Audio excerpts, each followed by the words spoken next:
भगवान गणेश को जब गज का मुख लगा तो वे गजमुख कहलाए। सभी देवताओं ने उनकी स्तुति की, लेकिन चंद्रमा मंद ही मंद मुस्कुराते रहे। एक दिन भगवान गणेश अपनी सवारी मूषक पर सवार होकर कहीं से आ रहे थे। तभी उन्हें जोर जोर से हंसने की आवाज सुनाई दी। तब वे देखने लगे कि यह कौन है जो हंस रहा है। जब वे देखने लगे तो उन्होंने देखा कि चंद्रमा है जो उन पर हंस रहे हैं। इस पर भगवान गणेश को बहुत क्रोध आया और उन्होंने चंद्रमा को श्राप दे दिया। हे अभिमानी चंद्रमा, तुम मेरी लाचारी पर हंस रहे हो। किसी की लाचारी पर हंसना यह तुम्हें कभी भी शोभा नहीं देता है। किसी की लाचारी पर हंसना यह दैत्यों का कार्य है, देवताओं का नहीं। अतः मैं तुम्हें श्राप देता हूँ कि तुम्हें जिस चांदनी का गुमान है, आज के बाद उसे तुम खो दोगे।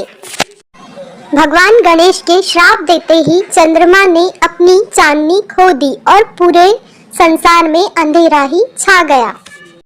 अंधकार छाते ही चंद्रमा को अपनी भूल का एहसास हो गया और उसने भगवान गणेश से कहा, हे दुखहर्ता, मैंने अभिमानवश आपका परिहास किया है।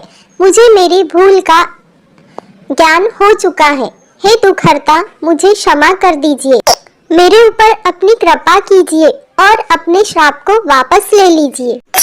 चंद्रमा की क्षमा याचना सुन भगवान गणेश का क्रोध शांत हो गया और उन्होंने चंद्रमा से कहा, हे चंद्रमा, मैं अपना श्राप तो वापस नहीं ले सकता, लेकिन हाँ, तुम्हें ये वरदान जरूर दे सकता हूँ कि तुम अपनी चांदनी तो खो दोगे, लेकिन माह में केवल एक दिन के लिए।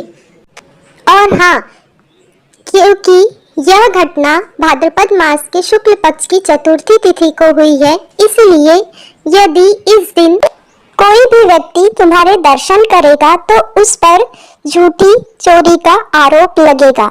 इसीलिए मान्यता है कि भाद्रपद मास के शुक्ल पक्ष की चतुर्थी के दिन भगवान चंद्रमा के दर्शन नहीं करने चाहिए, नहीं तो चोरी का आरोप लगता है। इसे कलम चतुर्थी भी कहते हैं।